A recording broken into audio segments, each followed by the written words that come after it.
Okay, students, in this video we are going to discuss some NCERT questions.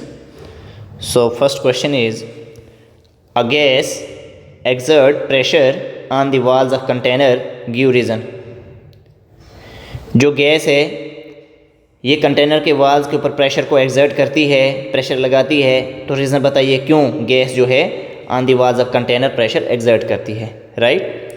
तो सबसे पहले आपको image दिखा लेते हैं। जैसे मान लीजिए ये कोई कंटेनर है, राइट, और ये कंटेनर की क्या है, ये वाल्स हैं कंटेनर की, राइट, और इस कंटेनर के अंदर क्या है, गैस है, और ये गैस के पार्टिकल्स जो हैं, ये गैस के पार्टिकल्स हैं,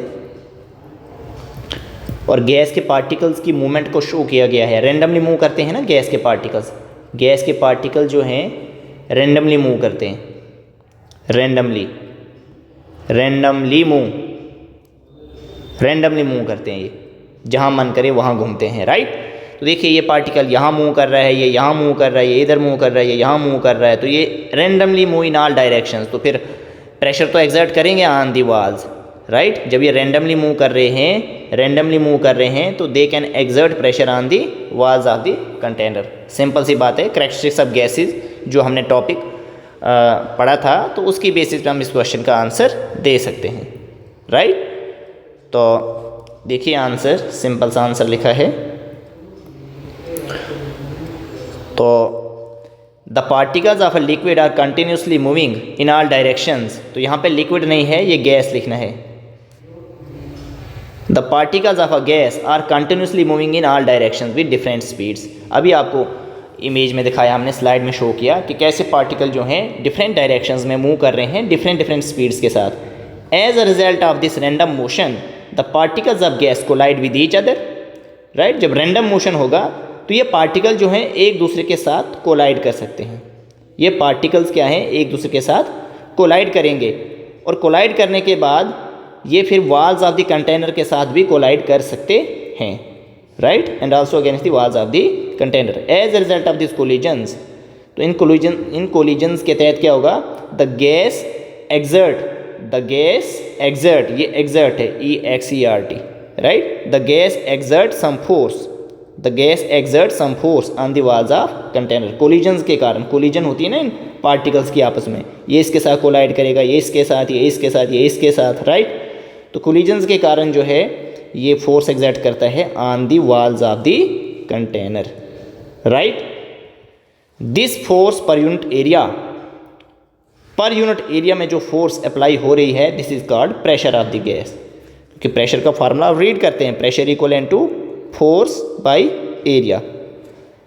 किसी ऑब्जेक्ट के ऊपर कितनी फोर्स लग रही है और उस ऑब्जेक्ट ने कितना एरिया कवर करके रखा हुआ है, राइट। तो इसको हम प्रेशर कहते हैं, force per unit area.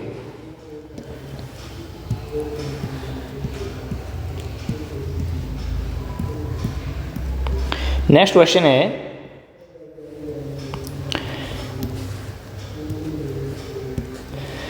A wooden table should be called a solid, give reason. Wooden table को हम सॉलिड कहते हैं, क्यों कहते हैं? जो सॉलिड के कैरेक्टरिस्टिक्स हैं वो वुडन टेबल फॉलो करता है, राइट, इसीलिए इसको हम सॉलिड कहते हैं।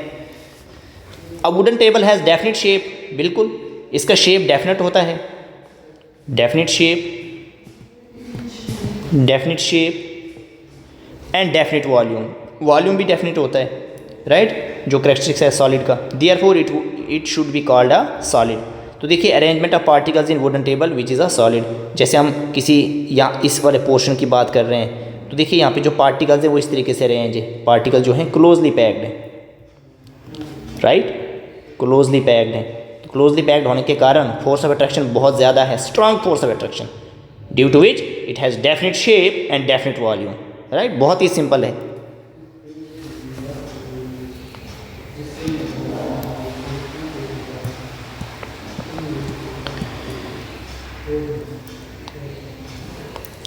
देखिए क्वेश्चन है, we can easily move our hand in air के अंदर हम अपने हैंड को ईजिली मूव कर सकते हैं, but to do the same through a solid block of wood we need karate expert, give reason. तो हम सॉलिड ब्लॉक ऑफ वुड में अपने हैंड को ईजिली मूव नहीं कर सकते, ठीक है ना, जो करेट एक्सपर्ट होते हैं फिर वो हमें पता है वो किस तरीके से मूव करते हैं, राइट, वो एक अलग कहानी है। तो देखिए ऐसा क्यों है, जैसे आपको सबसे पहले ये देखिए ये करेट एक्सपर्ट का यहाँ पे मैंने स्लाइड इमेज रखा है। तो देखिए ये टाइप्स ऑफ ब्रिक्स और अनदर ऑब्जेक्ट जो भी यहाँ पे इसने लिया है, तो किस तरीके से इसने इसको ब्रेक किया है। हम तो नहीं कर सकते इसको ब्रेक, राइट। तो इसके अंदर ये इजली, जैसे ये यहाँ पे पाइल्स रखेंगे सपोज, तो हम तो इसको हैंड से जो है, हम तो हैंड से नहीं ब्रेक कर सकते इसको, right, but these karate experts they can break it, right. तो क्वेश्चन था हमारा कि एयर के अंदर हम इजली हैंड को मूव कर सकते हैं, ठीक है ना, जैसे ये एयर है तो एयर के अंदर आप हैंड को इजली मूव कर सकते हैं, वाटर के अंदर भी मूव कर सकते हैं, लेकिन सॉलिड ब्लॉक के अंदर हम इजली हैंड को मूव नहीं कर सकते। तो उसका रीज़न क्या है, बहुत सिंपल रीज़न है, we can easily move our hand in air since force of attraction between particles of gas that is air are very weak. जब फोर्स ऑफ अट्रैक्शन जो है वीक है तो गैस के पार्टिकल्स के बीच में स्पेस भी होता है, right, and hence can be easily overcome for the movement of our hand. क्योंकि फोर्स ऑफ अट्रैक्शन कम, वैकेंट स्पेसेस बहुत ज़्यादा होते हैं, तो इजली हम मूव कर सकते हैं अपने हैंड को एयर में। In contrast, right, in contrast the particles of solid are closely packed. अब जो भी सॉलिड होगा उसके पार्टिकल्स क्लोजली पैक्ड होंगे and hence the inter particle force of attraction वो स्ट्रांग होगी। As they can not be easily overcome for the movement of hand, तो वो हैंड की मूवमेंट के लिए जो है कंफर्टेबल नहीं होगा, ठीक है ना, वो फोर्स ऑफ अट्रैक्शन कम नहीं हो सकती। ओवरकम का मतलब होता है रिड्यूस, राइट, ओवरकम का मतलब रिड्यूस होता है। In other words we need a karate expert with almost incredible power, बहुत पावर, उन्हें पावर का यूज़ करना पड़ता है उनको, उसको फोर्स अप्लाई करने के लिए, उसको तोड़ने के लिए, to separate the particles of part. Part होता है अलग अलग, separate, right. These are some of the questions, ये क्वेश्चंस आपको लर्न करने हैं, these are NCERT questions. Okay, thank you.